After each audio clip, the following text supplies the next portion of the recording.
హర్యానాలో మోడల్ శీతల్ హత్య case mystery వీడింది. ఆమె ప్రియుడు సునీల్ తానే హత్య చేసినట్లు పోలీసుల ముందు అంగీకరించాడు. నిందితుడు సునీల్ కు ఇదివరకే వివాహమైంది.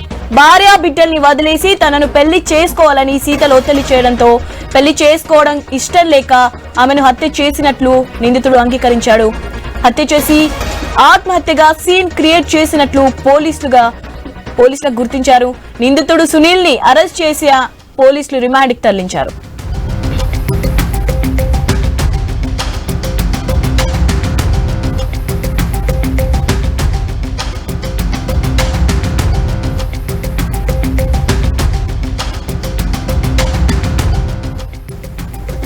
శనివారం రాత్రి బయటకు వెళ్లిన శీతల్ ఇంటికి రాకపోవడంతో మరుసటి రోజు ఆమె కుటుంబ సభ్యులు పోలీసులకు ఫిర్యాదు చేశారు.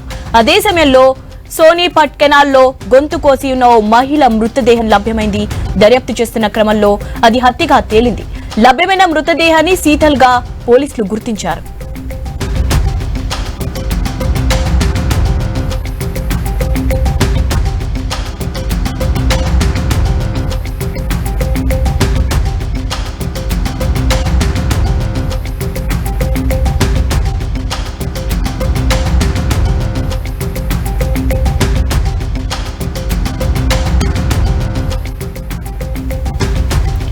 సునీల్ శీతల్ కు ఇంతకు ముందే వేర్వేరుగా పెళ్లైందని, శీతల్ తన భర్తతో విడిపోయిందని పోలీసులు చెప్పారు. ఇక తనకు పెళ్లైన విషయాన్ని సునీల్ దాచాడని, శీతల్ పలుమార్లు అతడితో గొడవ పడిందని తెలిపారు. అయితే మర్డర్ కేసు నుంచి తప్పించుకునేందుకు తనను తాను గాయపరుచుకుని సునీల్ ఆసుపత్రిలో చేరినట్లు పోలీసులు తెలిపారు. పానీపత్ లోని ఓ ఆసుపత్రిలో సునీల్ చికిత్స పొందుతున్నాడని సమాచారం అందడంతో పోలీసులు అతన్ని అదుపులోకి తీసుకున్నారు. అతన్ని అరెస్ట్ చేసి విచారించగా అసలు విషయం వెలుగులోకి వచ్చింది.